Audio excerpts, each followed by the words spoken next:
मंडळी, छत्रपती संभाजीनगर जिल्ह्यातून एक अत्यंत माणुसकीला काळीमा फासणारी घटना समोर येते. त्याचबरोबर नांदेड जिल्ह्यातून देखील एक भयानक कृत्याची बातमी समोर येते.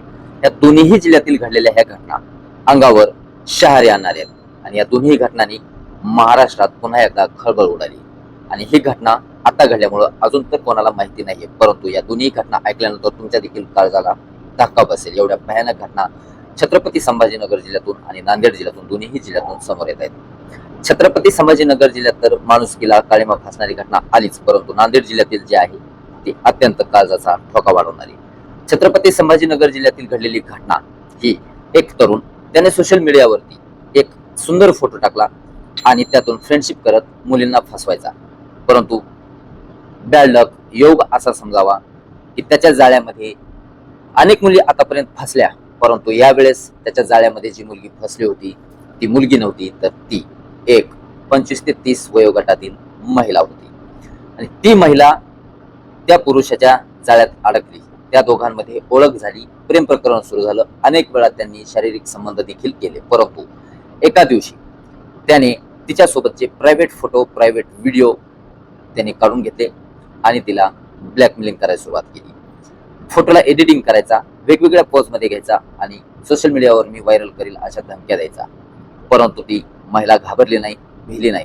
तिने या त्रासाला, शारीरिक मानसिक त्रासाला कंटाळून तिने पोलिसांमध्ये धाव घेतली, कारण तो ह्या फोटोला ब्लॅकमेल करून त्यांना फसवायचा आणि अत्याचार करायचा, लग्नाचं आमिष दाखवायचा, विश्वासात घ्यायचा आणि स्वतःची शारीरिक भूक भागवायचा. परंतु ती महिला पोलिसांमध्ये गेली.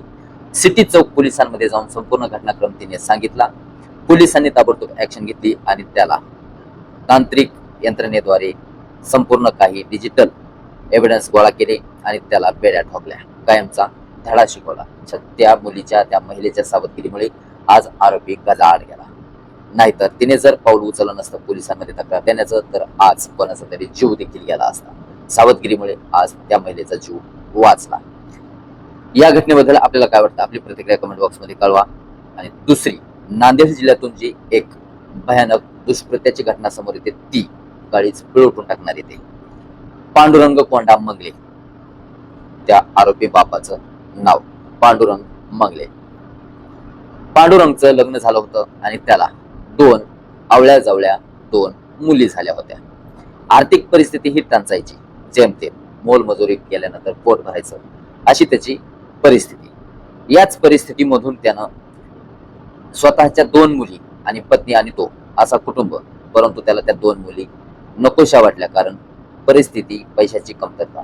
स्वतःच्या पोटच्या मुली त्याच्या, आज आपण पाहिलं तर स्वतःच्या पोटच्या मुली, स्वतःची मुलं जपायचं म्हणलं जीवाचं रान करताना एकीकडे आईबाप दिसतात आपल्याला, आणि एकीकडे आता ही घटना पाहिली तर किती क्रूर आहे आपल्याला दिसून येईल. पांडुरंगने त्या जुळ्या 2 मुलीपैकी एका मुलीला आपण फिरायला जाऊ म्हणून घेतलं, आणि बापासोबत फिरायचं म्हणल्यावर कोणती मुलगी नको म्हणणार. आनंदाने उड्या मारत पांडुरंग सोबत त्याची मुलगी निघाली.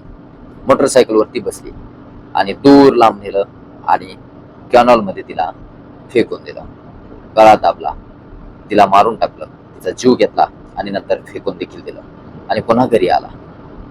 परंतु मुलगी कुठे असं विचारल्यानंतर संपूर्ण काही सोडून दिलेला तो पांडुरंग सपशेल म्हटला, मी तिला संपवलंय, कबूल केला गुन्हा, अफरातफरी केली नाही, सगळं काही सत्य उघड केलं.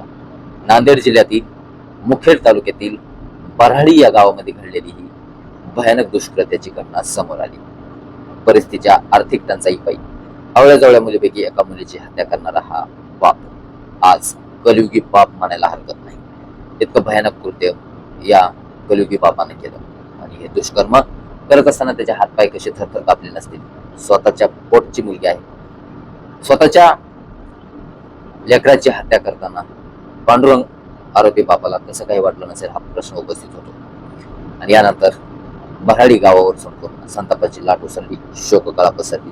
निष्पाप लेकराचा जीव घेतल्याबद्दल आपल्याला काय वाटतं? या दोन्ही घटनाबद्दल, छत्रपती संभाजीनगर मधील घटना, नांदेड जिल्ह्यातील घटना, या दोन्ही घटनांबद्दल आपल्याला काय वाटतं? आपली प्रतिक्रिया कमेंट बॉक्स मध्ये नक्की कळवा. MMG न्यूज मराठी चॅनलला सबस्क्राईब करा, बेल आयकॉन घंटीला प्रेस करा. भेटूया रिअल मराठी क्राईम स्टोरी सोबत, रिअल मराठी न्यूज सोबत, लेटेस्ट न्यूज सोबत. तोपर्यंत धन्यवाद.